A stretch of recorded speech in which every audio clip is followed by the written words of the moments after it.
Talking about, for the majority of this week, is animated files, how we read them in and how we animate them. And there are multiple ways of doing that. The first part of that is when you have multiple images in multiple files into an array of images. So if we were in Google, like I am right now, and I said animated GIFs, I have a frog. And you might say to me, but Professor Pollack, that's all in one file, because if I view the image, that's one file. If I have you do a lab in this, you said, how do you get it into multiple files? There are plenty of online tools that will put this into multiple files. The GIF exploder, so it's gifmaker.me.exploder. If I save this Jumping Frog 2 to my downloads, then I go to GIF Maker, come here, go to my downloads, I take my jumping file and I say open, and I say download it now. What it has done, it exploded to 3 of them. Usually walking actually takes a lot more steps than what you and I would think. I'm going to down here, view this image, and I'm going to download this, save image as. I'm going to go to my gifmaker.me.exploder. This is just one. There are lots of them. I'm going to open my file, download it. Now notice this has 10 images. So this here, 0 through 9, 10 images. This GIF exploder took an animated GIF that I found online, so you can find any animated GIF that you want, and it split it into all the different frames. Caveman animation, because that's the file that you're going to be downloading. So in my Caveman, when you look at it, I have folders, I have 1, 2, 3, 4, 5, 6. So I have 6 images. And actually, I converted it. So I converted it to a black background. In the notes, it was pink. And I could just use alpha transparency. It really doesn't make a difference because we now know how to do the alpha transparencies. But this is a sequence of a character facing to the left-hand side. And this character is the caveman, and he's just facing to the left. And I'm going to have this character walk back and forth, even though he's only facing to the left. First thing I'm going to talk about is, well, how did I load it? Now, I could have individually loaded them one statement at a time. However, I'm using an old C trick by using what's called sprintf. I call it load animated sprint. This is the trick that I'm using here, sprintf. Printf in C was the mechanism for printing. Sprintf is basically when you're printing to a string. So the first parameter here is a C string. There was no strings in C. There was only an array of strings. So I declare an array of chars, 80 characters, and this says print to that array of chars. Well, what am I printing? I am printing some integer, because this represents an integer, .bmp. And if you look at the way that I named the images, I named them 1, 2, 3, 4, 5, 6 purposely. So this way I can use a for loop to load them in. So the for loop is from 0 to n less than size. But notice that I am saying printing n plus 1. So the first time around this says print 1.bmp to s, 2.bmp to s, 3.bmp to s. And each time it's saying al underscore load underscore bitmap. First time around it says 1.bmp to this image. Then it's al load bmp to, that's 2.pmp to image. So this trick here, by naming them with a number and using sprintf to a string, I am basically sequencing through the images and saying load the image, the name of the string, into the array. Notice that I am also converting, I'm using the black because I converted the background to a black. In the notes, it's the magenta color. I'm saying converting the black to the transparency. Since this is a BMP, there is no alpha transparency. This sequence creates the animation if I display them in sequence. The first part of this is just loading all the BMPs. This is not the actual animation. Once I put them together, that is the animation. So the first part is outside the game loop, is to actually to load those all in. And I call load animated sprite. That's where I'm going to load that caveman in. And you will notice that I called it right before the game loop, and my max is 5. The reason is that 0, 1, 2, 3, 4, 5. However, I do have 6 images, 1, 2, 3, 4, 5, 6.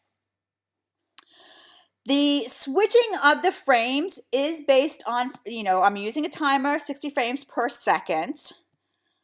I am going to have something here. This is where I'm going to be introducing. You're going to start to see something called current frames, max frames, frames delay, and frames count. You are going to see this over and over for the entire week. And this is how you continue to move your animated sprites. Your max frames is how many images you are cycling through. When we get into the later weeks and we have, let's say your image actually does more than just walking. It does walking and then it bangs, let's say it hits a dinosaur. Well, max frames might be for walking might be 5, for banging the dinosaur might be another 10. So they might be different depending on what you are drawing. Frame delay is really saying how you don't want to switch. If you had a for loop, that means you're switching every single increment through there. However, what happens if you do that is that the animation is so quick, even with the frames per second, that you have to have some kind of delay. Say, well, I don't want to sequence through my animation sequence quickly. I want to stay on the first frame for 5, and then the second frame for 5, the third frame for 5, or maybe I want to stay on the first frame for 3, and then the second frame for 3. So that frame delay is saying how many 60 frames per second do I want to stay on a certain frame.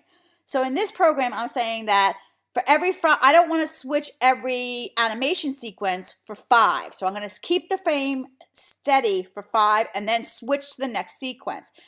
And then the frame count is keeping that 1, 2, 3, 4, 5, switch. 1, 2, 3, 4, 5, switch. The 2 variables that I need in addition for this particular animation sequence is left and right. Since I want the caveman going back and forth from left to right, I have the left and right variable true. If the left is equal to true, then I'm just going to use an AL draw bitmap with no flag. If the right is true, then I'm going to use the AL draw bitmap with a horizontal. So those are some of the things that I'm going to be using. Now, there's nothing associated with this as a game. I do have my timer loop. I have the escape key just so I can get out of here, but there's no game associated with this. What you can see in here is I have right here, this is my collision detection and just saying whether I'm going right or left. Let me run the program so you can see what happens. So all that's happening is the caveman is walking back and forth and he's colliding with either the left bounds or the right bounds of the screen and walking back and forth. And I set the Y, so he's not at the bottom. I set the Y closer towards the top, so that's why he's located at the top. This portion here is the collision detection. X is less than 0. That means that this is where I'm facing towards the right and left is false. And then this X is greater than width minus the caveman. And I'm just using, since all my width for all my bitmaps are the same, I am saying the width minus what the width of my caveman. If I don't have this, he's going to go off the screen. And I talked about this last week. Just to show you, if I take out the part with the minus, I'm going to comment that part out and just do this, you'll see that he'll actually walk off the screen.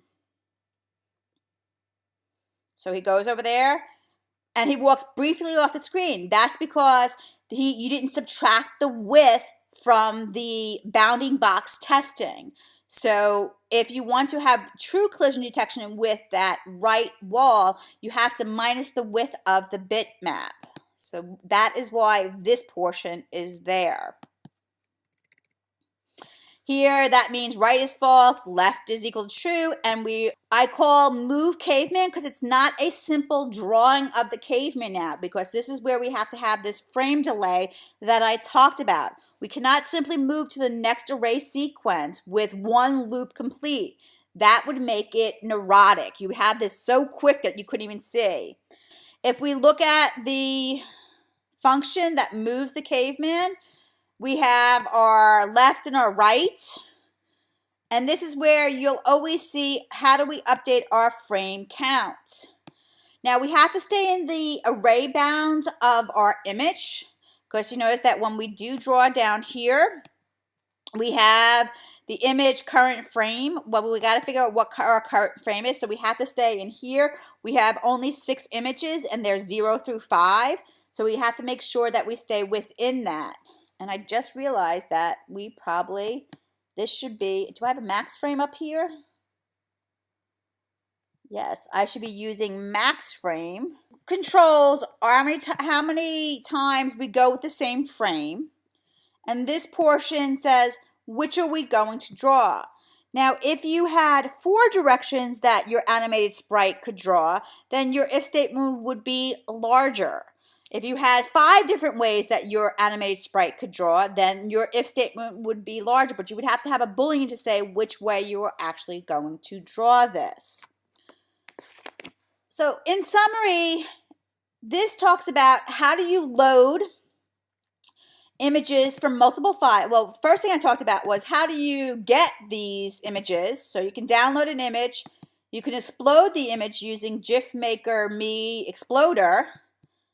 Then you store the images in the same folder that you are working in using a trick of sprintf and naming your file, and you'll see multiple ways that I name them. Naming your files with numbers. You can use the sprintf and load them into an array. And then using frames and frames delay and max frames, you can print them to the screen in a sequence, and the frame delay in conjunction with the frames per second controls how long they stay on one image before they go to the next image.